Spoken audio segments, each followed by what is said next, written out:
হচ্ছে আমাদের সামনে, প্রফেসর ইউনূসের সরকারের সামনে এখন গণতান্ত্রিক উত্তরণের একটা ঐতিহাসিক সুযোগ তৈরি হয়েছে। কোনো ধরনের উস্কানির কারণে পা দিয়ে কারো ব্যক্তিগত ব্যবসা, কারো গোষ্ঠীগত কোনো স্বার্থের কারণের জন্য সরকারকে বিপদগামী হওয়ার কোনো সুযোগ নেই। আমি আশা করি সরকার সিরাতুল মুস্তাকিমে থাকবেন, সিধা রাস্তায় হাঁটবেন, দলগুলোর সঙ্গে বোঝাপড়া তৈরি করবেন, আলাপ আলোচনা করবেন। অভ্যুত্থানের যে অর্জন, 16 বছর ধরে মানুষ যে নির্বাচনের জন্য অপেক্ষা করছে, সুতরাং আমরা সেই নির্বাচন চাই, সংস্কার চাই এবং গণহত্যা সহ 16 বছর অপরাধ তারও আমরা বিচার চাই। সুতরাং অনেকেই নির্বাচনের বিরুদ্ধে সংস্কার বিচারকে দাঁড় করাতে চান, এটা একটা ভুল প্রস্তাবনা। আমরা সেজন্য বলবো এটা আমাদের সরকার, সুতরাং আমাদের সরকার যদি ব্যর্থ বিপর্যস্ত হয় তাহলে আমরাও তার দায়ভার কিছুটা আমাদের উপরে পড়বে।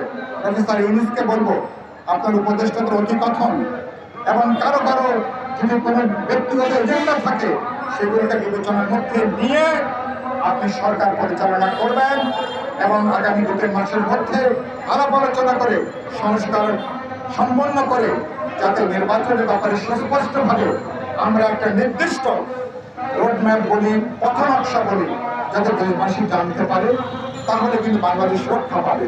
কারণ একটা গণতান্ত্রিক দায়বদ্ধ সরকার ছাড়া কার্যত আধুনিক কোনো গণতান্ত্রিক রাষ্ট্র কিন্তু হাঁটতে পারে না। আমি বিশ্বাস করি সরকার সে পথে হাঁটবে। বাংলাদেশের বিপ্লবী ওয়ার্কার্স পার্টি, গণতন্ত্র মঞ্চ, বিএনপি সহ সকল বিরোধী দল তারা কিন্তু এই প্রশ্নে তারা কিন্তু ঐক্যবদ্ধ আছেন।